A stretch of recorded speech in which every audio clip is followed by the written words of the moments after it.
Hello everybody, my name is Aceface. We're going to be trying out the Enforcer again in the Abyss. We're yet again going to do T4 Abyss, and this ship is pretty expensive with the fit I'm using right now, but we're not using any high grade implants or anything like that. We're just using some basic implants. If we look over here, these like basic missile implants is what we're using.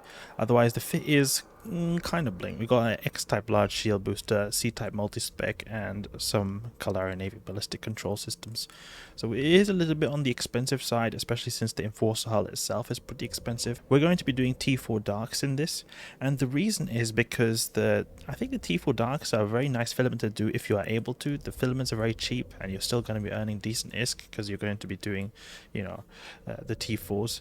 Only thing is I find it a bit hard because the ships that are usually really good at it, like the Cerberus and missile-based platforms like the Sacrilege, I find them to have a bit of time problems with these kind of sites, just due to the fact that they have a bit of hard time applying with the heavy assault missiles. But the dark sides will be a pretty good filament for them, considering that they don't nerf the turrets. The dark sides, they nerf the turrets, make the optimal range smaller. So I think that the Enforcer will do well with heavy assault missiles. I worry a bit of time, and also our capacitor is not the best because I'm using a large shield booster right here. I could use a medium shield booster and be cap stable, but I just love the way that this large shield booster fits perfectly, like just fits in nicely like this. So that's why I wanted to use this, because in the dark side the optimal range of turrets is reduced a lot, and then also you have the increased speed.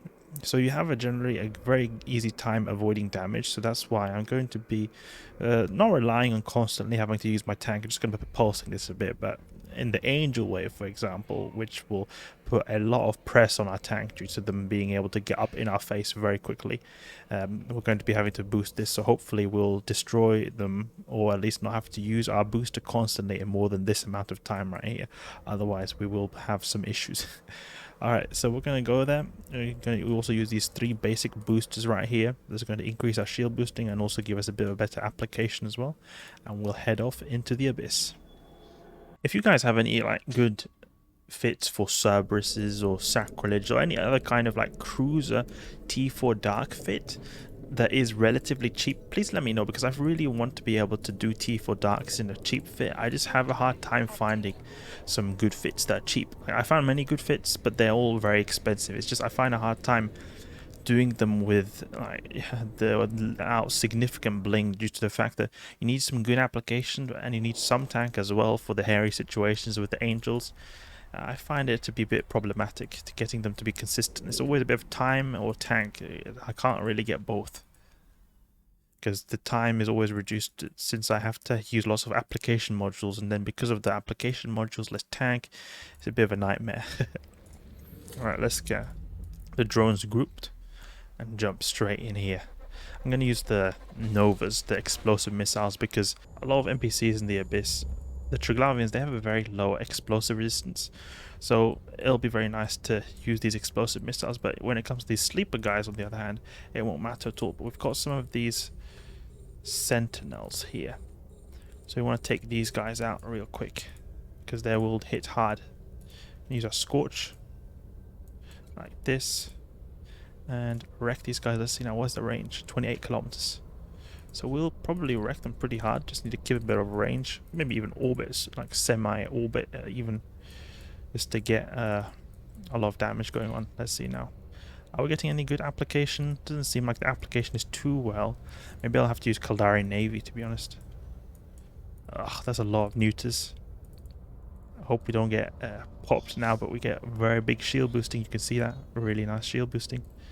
And we wreck that guy right there. We'll go for this FEL, this Scylla Tyrannos over here, because it's very close. And we can even put conflag going on. And we're taking a bit of drone aggro too, so we'll recall those. Great. Okay, application seems to be decent. At least when we've got the Webifier going on. Before the Webifier, it seemed to be a bit problematic. I'll get the drones. The drones, I don't think they're doing much, because the light drones have very short range. And then combine that with the dark sight. So now we've got minus 70% as well, so it's going to be even harder for them. Where's our range on our conflag? 5k. We do not want to use this. We want to use Scorch here. There we go. I want to be sort of orbiting them a bit, I guess, just to keep our range a bit. Okay, we've got these entanglers all over here. This last Lucid Sentinel will take out him, because this guy is going to newt us. There we go, can boost a little bit up there. Got massive shield boosts from the large shield booster, and then the Enforcer's natural buff to shield boosting with the security status. These light drones, I'm not going to bother using these because they're just getting popped and they're not applying any damage at all. Oh, we've got a bit of a tracking speed bonus too.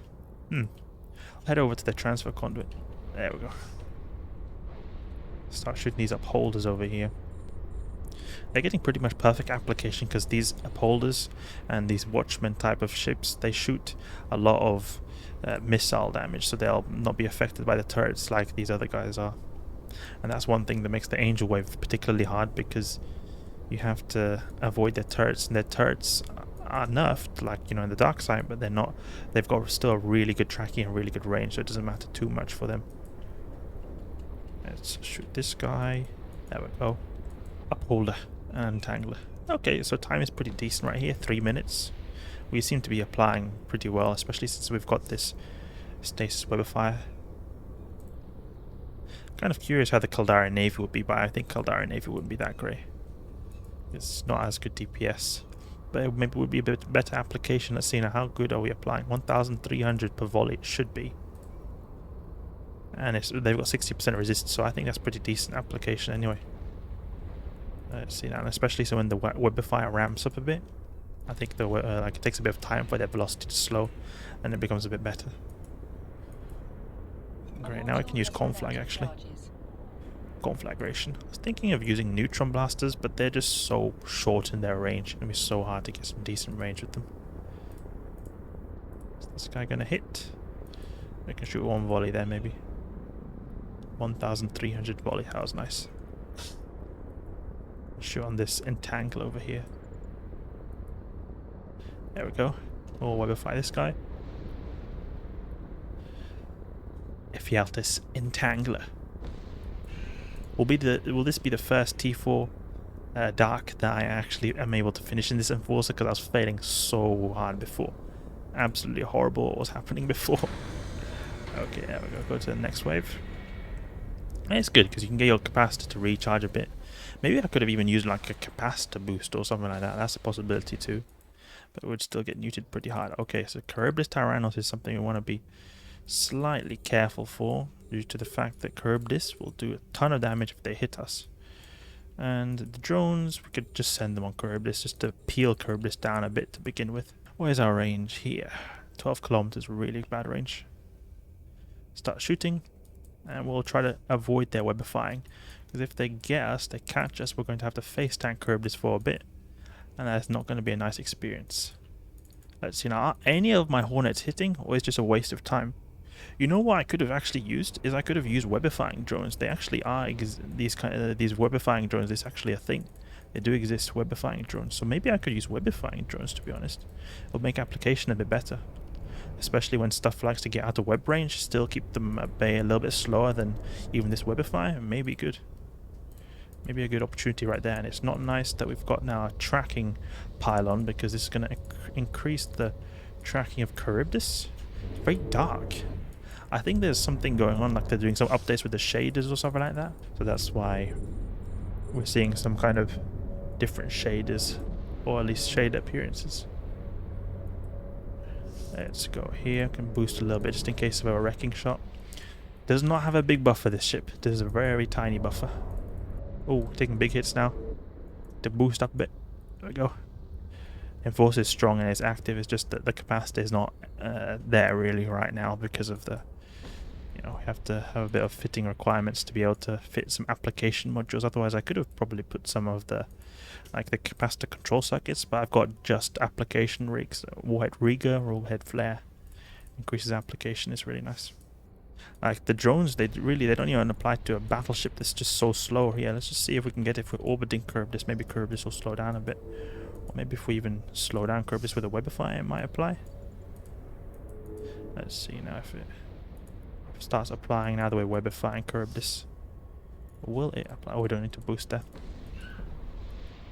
Oh look, now my drones are hitting now that we're Webifying Charybdis, so that's good. At least that works.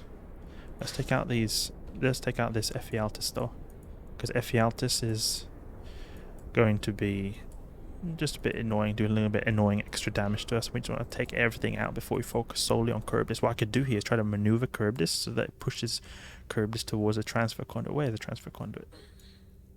There we go, there's the transfer conduit. Great.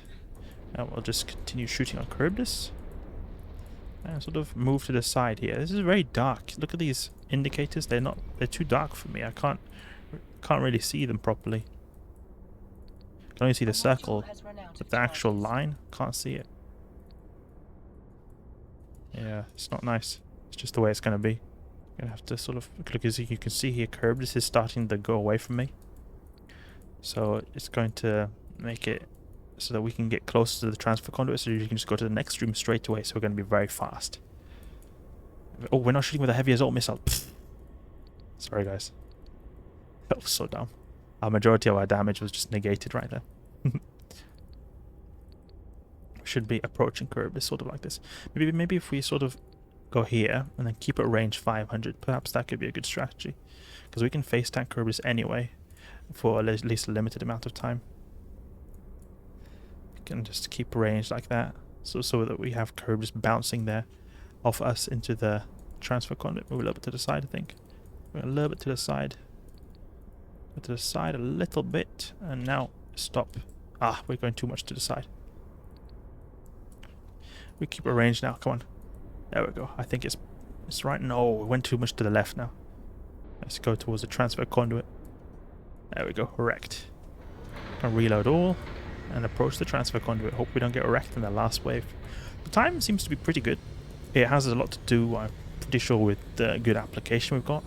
Nice webifying bonuses. The 2 rigs plus the boosters and the missile guidance enhancer in the lows. I got a missile guidance enhancer too here. Miss MGE missile guidance enhancer. Okay, so another lucid watchman wave. Oh, this goes good. Have we got any neuters? No, so we'll just take out these entangling guys. Holders and the entanglers, they are the ones who are going to be holding us in place, and we don't want that to happen. We won't use silly drones, they can't do anything anyway. They're just dying here. Cruise a little bit to the side here. There we go, good. What is the resistance here? 50%. So essentially we're getting half of this. That's about 600 something, so that's good. We're getting some good hits. I think we're pretty much getting perfect application. That's good to know at least. Let's see now. We can make our way sort of around in a circle. Go towards the transfer conduit and just pulse this booster right here. Pulsey pulse. Shoot this uphold over here. And make our way towards the transfer conduit. Origin conduit now. We're not going to transfer anymore. With these massive boost cycles here, they're very satisfying. Yeah, look at that. We've got capacitor to spare as well. We don't need to take full damage. That's one thing about the dark side that's really nice, is that you're rarely going to be taking full damage. The only real wave you'll be taking full damage all the time is the angel wave. You just want to hope you don't get neutered out before you use the shield booster to aid you there. But we've got good resistances, so it shouldn't be too bad. The angels do a lot of EM and explosive, and we've got even resistances across the board. Usually shield-based ships have low EM, so they have some slight problems with them from time to time, like especially when you're in Hawks with really low EM resist. But here it shouldn't really be much of an issue, just because it's even resistances across the board. Let's continue here, move towards this origin conduit. Okay, we'll do a bit of boost in the meantime. Boosty boost. A module has run out of charges. I have not got any ammo. Did I really run out of ammo? Oh, I ran out of ammo. I thought I should have packed more ammo. Lesson learned, guys. Always pack your ammo. I thought I had more ammo than that. Oh, we'll at least test out Caldari Navy right here, and it seems like we're getting bigger volleys when we're using the Rage, so I think it was better that we went with Rage before. We can make an orbit that will upholder right here. Always good to have some backup ammo. I always keep that, even in my Gila that I run T6s with.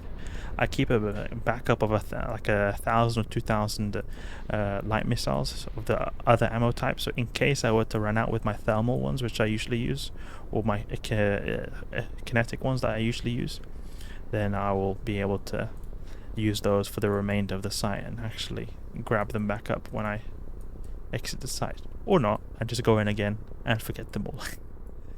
Alright, move towards this upholder right here to get in range of the Webifier and the pulse laser, because there's not much range going on with the pulse laser. Just that you really need to bling this ship right here, just due to the lack of slots. Ships that have got good bonuses, but like lack of slots, often you have to bling them a lot to be really good, because you have to compensate for the little amount of slots you've got. Like, it would be so nice if we had an extra mid slot and extra low slot, but I can imagine it would be considered to be too OP. But I just wish that the Enforcer had an extra mid and extra low slot. Then you could actually fit this really well for the Abyss. It would be actually a solid abyssal ship, I could imagine. Alright, let's see now. 14 minutes, and it's a pretty long time, but darks tend to not go super fast since your application is not too well there and there's no reduced resistance type. So I mean, it's alright. I would have hoped to do it faster. You can do T4, I think, Firestorms and Nagila, or T4 Gammas, I think, pretty quick, much quicker than that. But it's alright. I'm still pretty happy that this at least was able to pull through. It wasn't the hardest waves either, but you can see that we got a lot of neuters in the first wave and it was not too bad. We were still just able to pulse this, and then we were able to pull through. So there we go, T4 Dark Enforcer.